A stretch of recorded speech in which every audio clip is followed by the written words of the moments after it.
Bueno, vamos a comenzar esta clase sobre el contrato de trabajo y la relación de trabajo.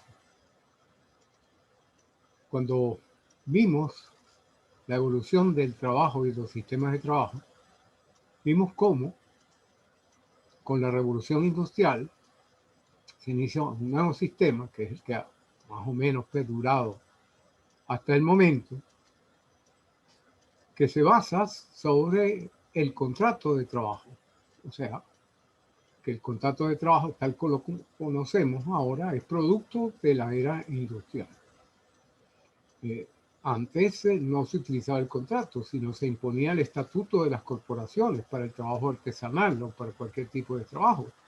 Pero cuando este sistema es reemplazado por la fábrica, por la industria, a causa de los nuevos inventos de la revolución industrial, bueno, pues entonces al derecho se le plantea un problema que es analizar el tipo de relación que ahora se formaba entre el dueño de la empresa, el dueño de la fábrica y los trabajadores que le prestaban servicio.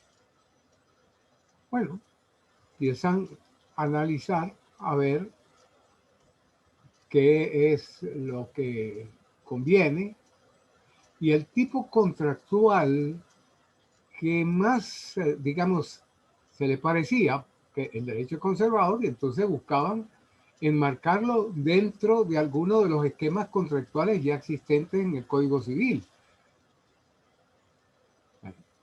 Antes de 1804, digamos, en la doctrina y la tradición jurídica y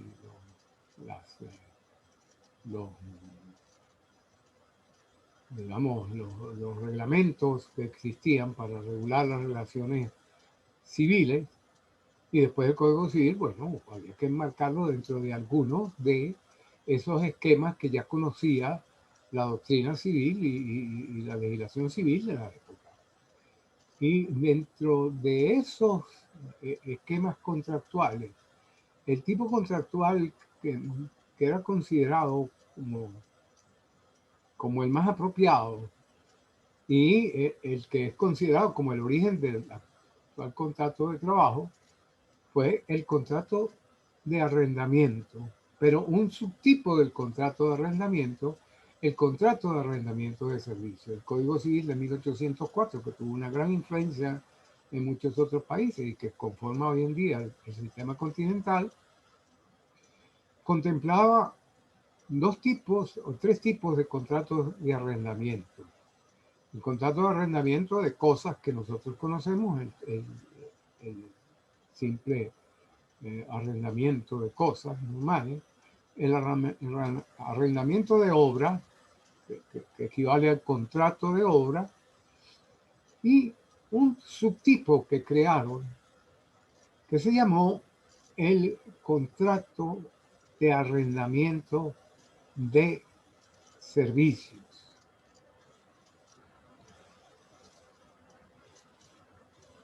Es decir, que gente que arrendaba a otro sus servicios.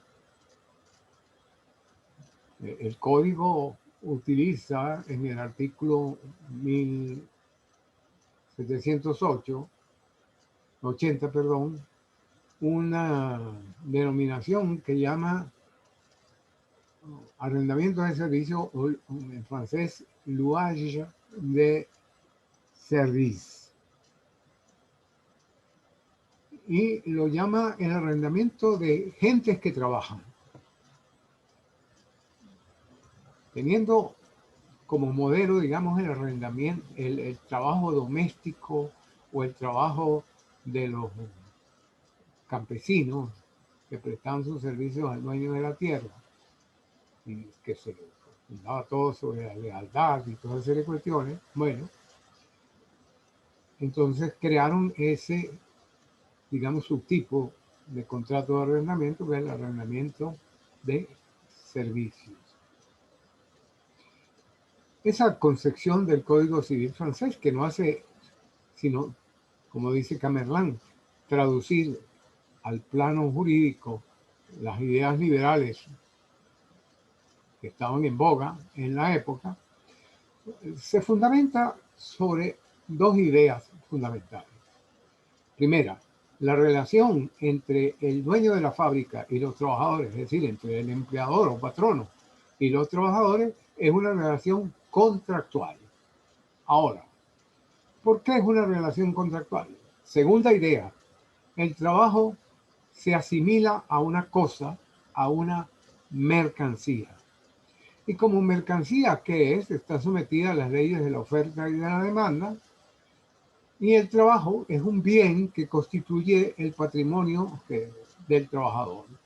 Entonces, el trabajador de su patrimonio saca esa fuerza del trabajo que es la que arrienda, la que alquila. La noción de contrato de trabajo viene mucho después, a finales ya del siglo XIX y en realidad a comienzos del siglo XX. Paul Bureau la utiliza en 1902, Baudrillard-Cantillet en 1907 en la doctrina, y los primeros que utilizaron la denominación contrato de trabajo a finales del siglo XIX fueron los economistas, y la primera ley que utiliza ese término contrato de trabajo fue la ley belga de 1900, seguido por la ley francesa de 1901. Bueno, ahora, veamos cómo está regulado el contrato de trabajo en el decreto ley. El artículo 55 del decreto ley define el contrato de trabajo como aquel mediante el cual se establecen las condiciones en las que una persona presta sus servicios en el proceso social de trabajo bajo la dependencia o a cambio de un salario justo, equitativo y conforme a las disposiciones de la Constitución y de la ley. Es una definición que contrasta con la definición más concreta, más sencilla, más clara del artículo 67 de la Ley Orgánica del 90, que lo definía como el contrato mediante el cual una persona se obliga a prestar un servicio a otra bajo su dependencia y mediante una remuneración. Eso es lo fundamental del contrato de trabajo. Eso es lo que la mayoría de la doctrina define como contrato de trabajo. Y eso es lo que la mayoría de las legislaciones definen con el contrato de trabajo. La definición de la ley no muestra otra cosa sino un afán de despersonalizar y objetivizar el trabajo, considerándolo como una parte de un proceso. Por eso no se dice que le preste un servicio a otro, sino que preste un servicio de manera subordinada en el proceso de trabajo para no indicar que se le presta a otra persona. Por otra parte, da a entender esa definición que no se forma una relación entre personas, sino se forma una relación del que trabaja en el proceso social de trabajo, digamos, con el conjunto social. Esto es típico de todas estas ideas marxistas, etcétera, que consideran el trabajo como un proceso social. Pero en la definición hay un elemento que es muy importante. Cuando tú das un concepto de algo, el concepto quiere decir que lo vas a delimitar y vas a establecer en ese concepto los elementos que van a conformar el concepto. Y aquí hay un elemento que vale la pena, que dice a cambio, que él presta el servicio a cambio de un salario justo y equitativo. Pareciera que dentro de la noción de contrato de trabajo, como que el salario justo, no cualquier salario, sino un salario justo y equitativo, es un elemento fundamental, sin el cual no debería existir contrato de trabajo. Bueno, yo creo que la mayoría de los contratos de trabajo en Venezuela, la inmensa mayoría, por no decir casi la totalidad, no cumplen con este requisito. Porque en un país en donde el salario mínimo equivale hoy en día a menos de $2 por mes, ni siquiera por día, por mes. Y cuando la cesta básica, según el último estudio del Cendas, se sitúa en $317,62. Bueno, ustedes comprenderán que la mayoría de los contratos de trabajo, la inmensa mayoría de los contratos de trabajo en Venezuela, no corresponden a esa noción. Dejando a un lado esta definición, vamos a tratar de analizar cuál es la naturaleza del contrato de trabajo. Bueno, sobre esto hay dos teorías fundamentalmente. Es un punto que muy debatido, porque mientras unos sostienen que es un contrato, como se viene sosteniendo desde el Código de 1804 y antes, pues, desde que apareció el contrato de trabajo. Otros, en cambio, niegan la naturaleza contractual. Entonces, tenemos en realidad dos grupos de teorías. Una primera teoría que los consideran un contrato y una segunda teoría, llamemos, o un grupo de teorías, más bien, llamémoslo las teorías acontractuales, que consideran que la relación que se forma entre el patrón y el trabajador con ocasión de la prestación de servicio no es de naturaleza contractual, naturaleza estatutaria o otro tipo de naturaleza. Vamos primero a las teorías contractuales. Ya dijimos que la primera teoría contractual asimila el contrato de trabajo como un contrato de arrendamiento. Contrato de arrendamiento de servicio como lo define el 1780 del Código Civil de 1804, no el actual. El actual no define. ¿Por qué? Porque desde la primera década del siglo XX comenzaron unas leyes sociales y a separar el contrato de trabajo del derecho civil, o sea, del régimen civil. Y después aparece el Código de Trabajo. Pero bueno, la primera consideración es considerarlo un contrato de arrendamiento. El trabajador es dueño de su fuerza de trabajo y él se la arrienda por un precio, que es el salario, al empleador. Ojo, aquí hay que considerar primero que el trabajo es una cosa, una mercancía. Y desde 1919, cuando aparece la constitución de la OIT y después, sobre todo, en la Declaración de Filadelfia en 1942, se insiste que el trabajo no es una mercancía. Pero esto es una construcción artificial que permite considerar que el trabajo va a ser objeto de un contrato, del contrato de arrendamiento de servicio. Bueno, las críticas llegan pronto, ya en 1919, cuando eso se establece algo así como un domo, que el trabajo no es una mercancía y que la fuerza de trabajo es inseparable del trabajador que la realiza. Por lo tanto, chocaba un poco considerar el contrato de trabajo como un contrato de arrendamiento. Y sobre todo hay un problema desde el punto de vista jurídico. Mire, en el contrato de arrendamiento, el arrendador, que en este caso sería el trabajador, tiene que despojarse de la posesión de la cosa arrendada y trasladarle la posesión al arrendatario para que el arrendatario la use. Y después de que la usa, el arrendatario tiene que devolver la cosa en las mismas condiciones en que la encontró. Eso no es posible en contrato de trabajo. En primer lugar, porque es imposible separar el trabajador de la fuerza de trabajo. De manera tal de que quien va a trabajar es el trabajador. Él no se queda en la casa y manda la fuerza de trabajo, ¿no? De manera tal que es imposible poner en posesión al arrendatario, en este caso el empleador, de esa fuerza de trabajo.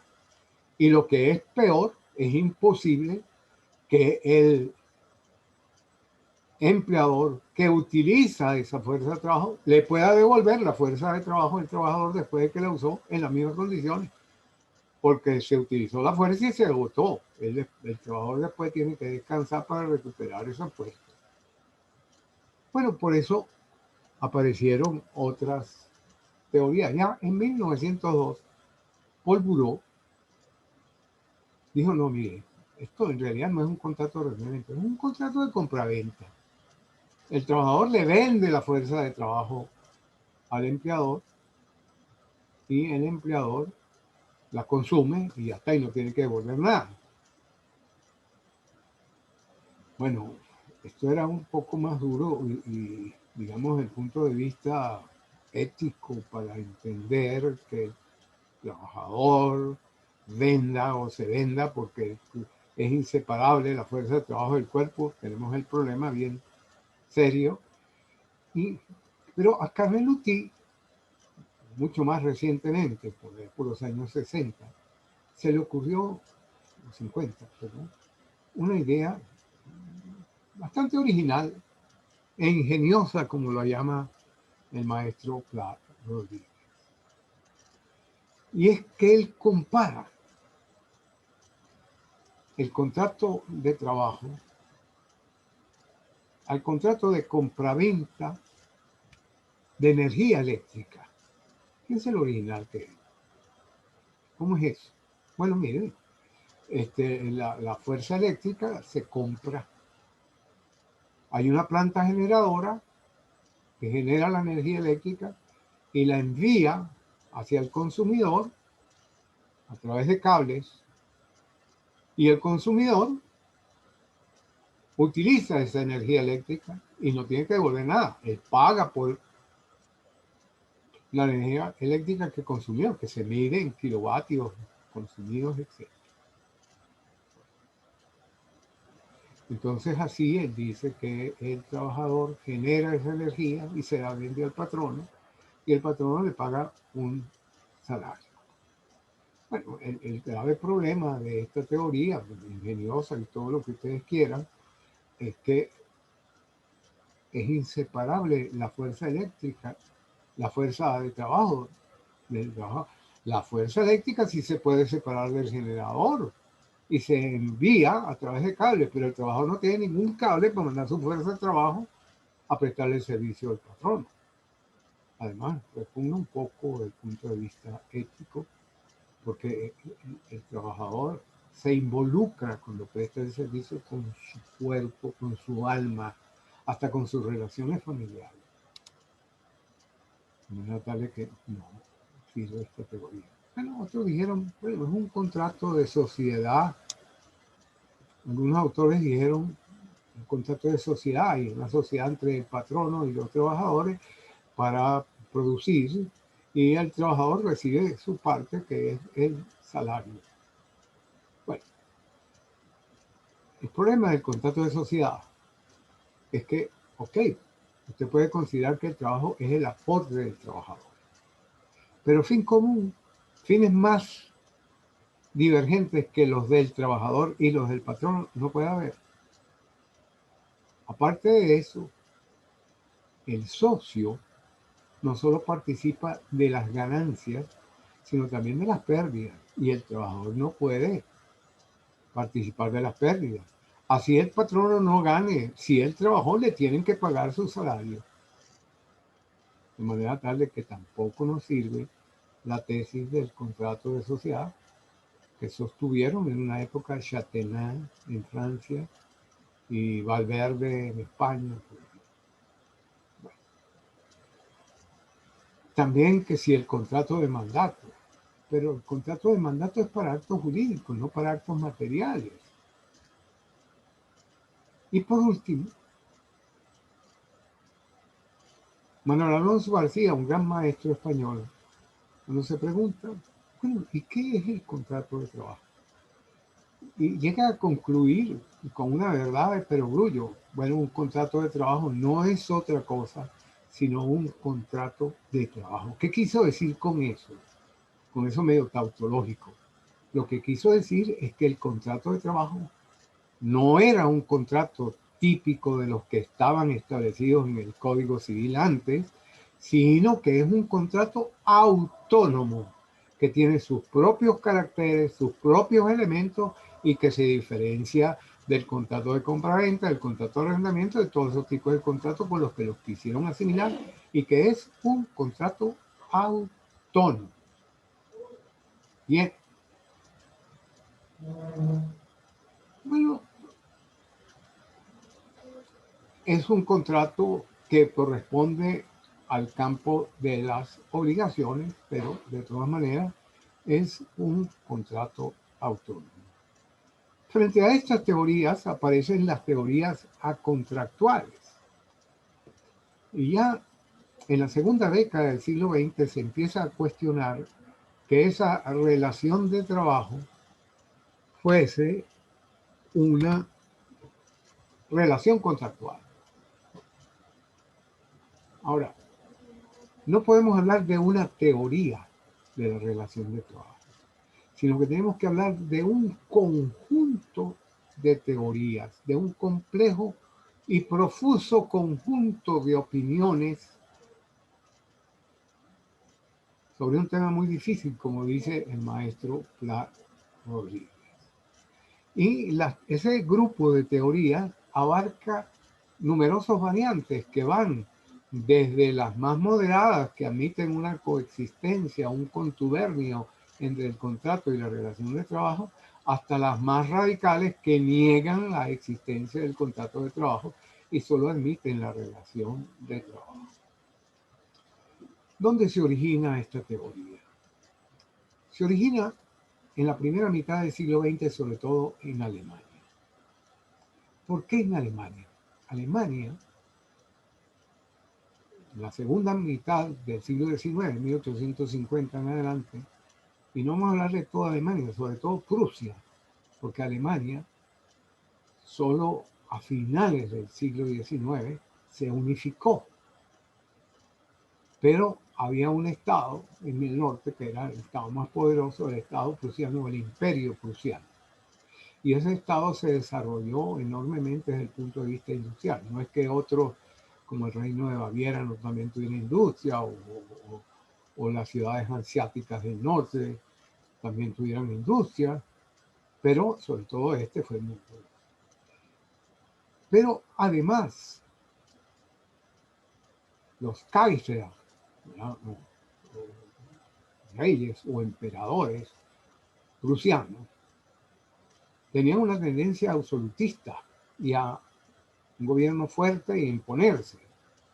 Y sobre todo, por allá en los años de 1870, 1880, el Estado prusiano estaba dirigido, mandaba el Kaiser, pero tenía un primer ministro que estaba dirigido por una persona que, muy inteligente, con una gran visión y que le gustaba intervenir, que el gobierno dirigiera la economía y que dirigiera la vida social, todo eso.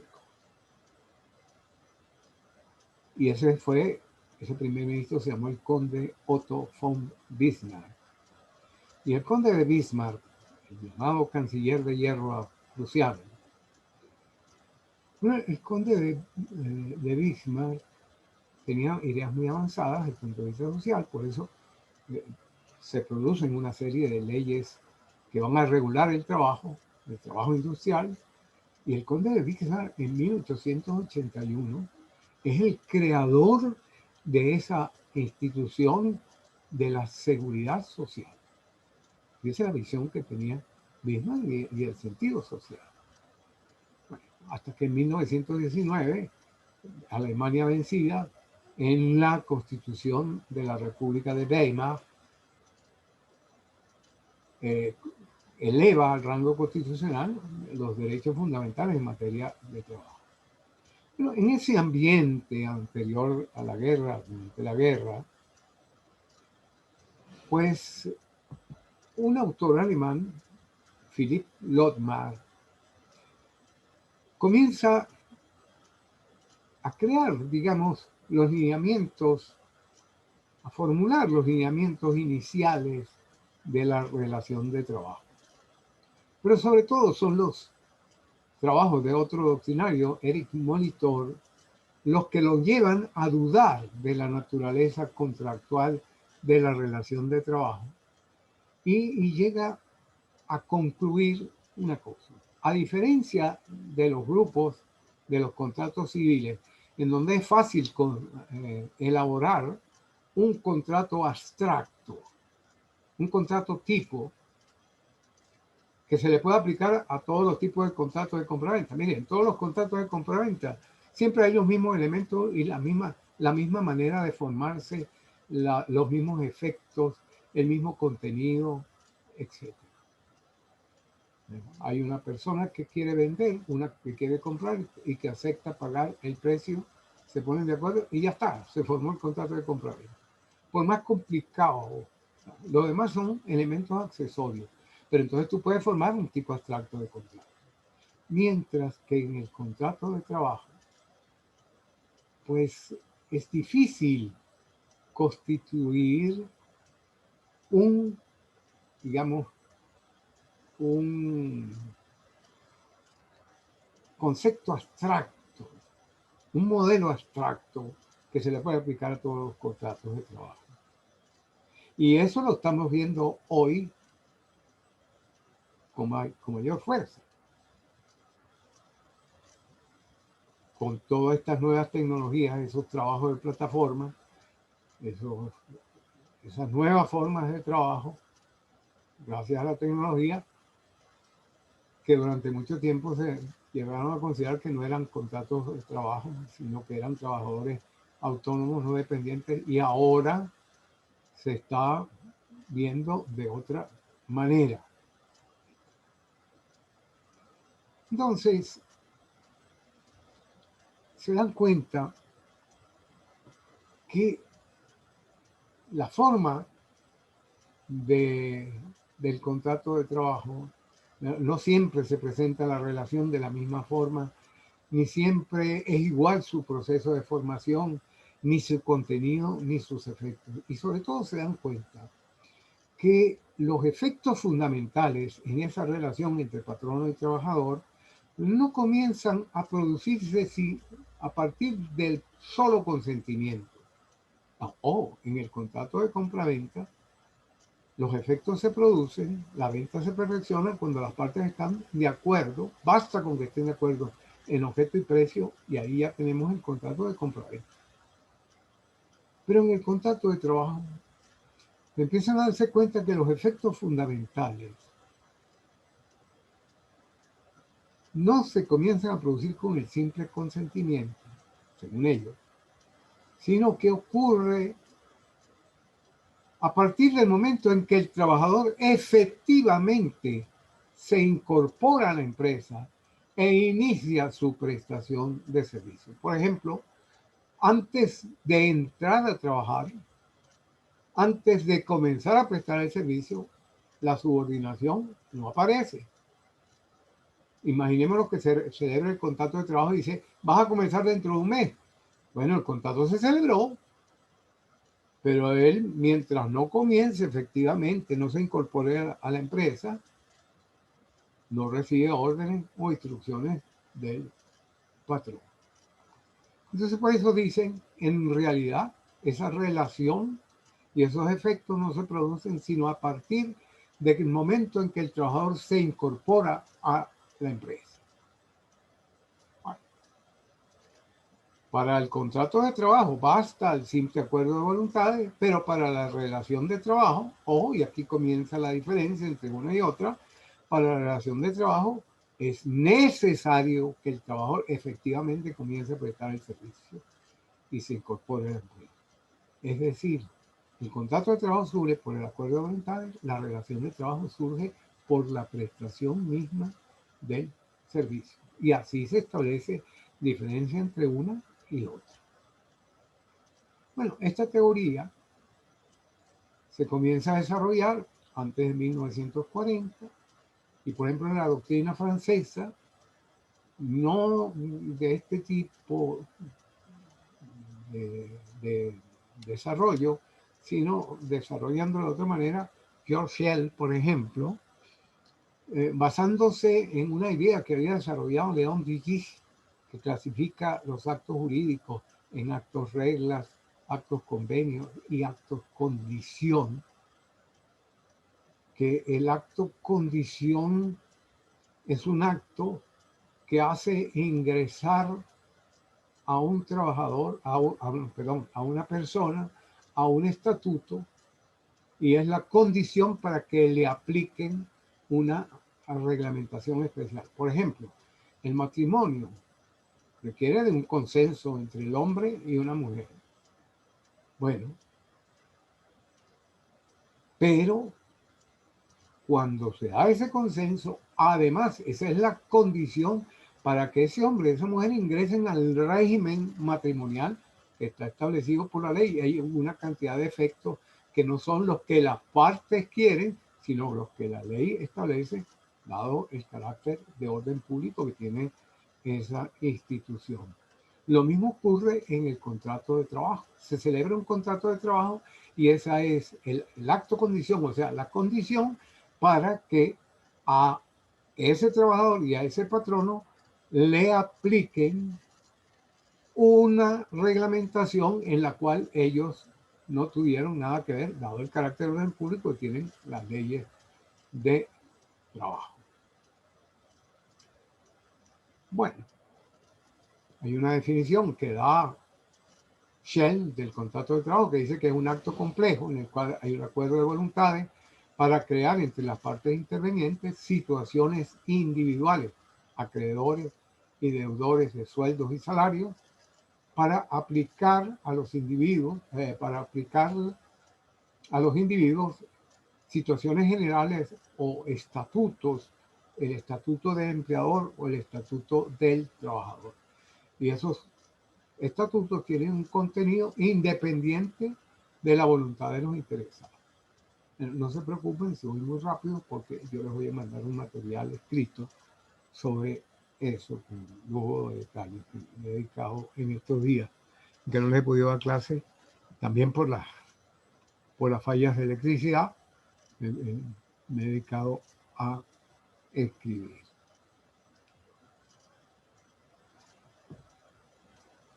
Bien.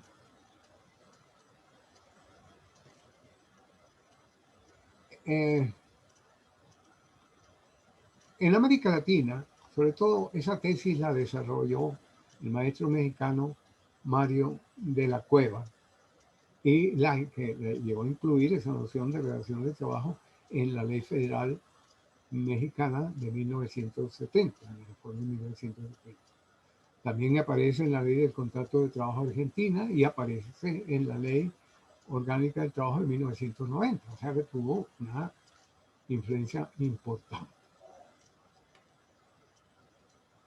Estas legislaciones distinguen el contrato de trabajo de la relación de trabajo. Y Mario de la Cueva insiste en las diferencias que se presentan en la formación de la relación entre patrono y trabajador, de la relación jurídico-laboral. Dice, el contrato de trabajo produce ciertos efectos como la obligación del trabajador de ponerse a disposición del patrono y la obligación del patrono de permitirle al trabajador que desempeñe el servicio que se comprometió a realizar, que prometió y con el cual espera obtener un salario que es la ventaja equivalente. Bueno, si esto no se da, pues podrá exigirle el trabajador al patrono, mire, deme el trabajo que usted me prometió, pero de ahí no pasa. Los efectos laborales se producen solo cuando el trabajador comienza efectivamente a prestar el servicio. antes no se producen los efectos laborales. De manera tal que para él la relación de trabajo es algo distinto del contrato de trabajo. Y el contrato de trabajo no siempre es necesario para Mario de la Cueva. Puede existir una relación de trabajo sin que exista un contrato de trabajo. Evidentemente, Mario de la Cueva no es tan absurdo como para decir que la voluntad del trabajador se puede obviar. No. Primero, porque eso violaría la libertad de trabajo. Un trabajador no puede ser obligado a trabajar. Si trabaja, lo hace voluntariamente, de manera tal que la voluntad del trabajador siempre tiene que estar presente. Sin embargo, de la Cueva dice que la voluntad del patrono no siempre tiene que estar. Él pone varios ejemplos. Dice, bueno, en una pequeña empresa o en servicio doméstico, pues es evidente que el trabajador contrata es con el patrono directamente y por lo tanto allí está claro que está la voluntad del patrono. Pero no ocurre lo mismo en la gran industria, en las grandes empresas. El trabajador ni siquiera conoce el patrono, sino que quienes los contratan, empleados subalternos. Y entonces ahí no se ve clara la voluntad del patrón. Cuando veamos la crítica, le vamos a dar duro a esa posición de la Cueva. Además, de la Cueva dice, hay otros casos, como en el caso de las cláusulas sindicales, en donde el contrato de trabajo se forma en ausencia de la voluntad del patrono y a veces en contra de la voluntad del patrono. ¿Qué es una cláusula sindical? A veces en las convenciones colectivas se establecen unas cláusulas en las cuales se le da un derecho a los sindicatos de que ellos presenten o que prefieran a contratar como trabajadores en esa empresa a los trabajadores o a un porcentaje de trabajadores que ellos presentan. Por ejemplo, en la industria de la construcción, antes, por ejemplo, el 75% de los trabajadores que contrataba una empresa tenían que ser trabajadores postulados por la organización sindical. ¿Y no? No. Bueno, él dice que aquí no hay la voluntad del patrón, sino que el patrón simplemente se ve obligado a contratar a los que le manda el sindicato. Es más, a veces no puede negarse si no tiene una justa causa. Y si no presenta una justa causa, se ve obligado a contratar el trabajo. Por eso él dice que la relación de trabajo se forma única y específicamente cuando se comienza a prestar el servicio, distinto del contrato de trabajo. O sea, hay que distinguir entre el contrato de trabajo, que es el acuerdo de voluntades,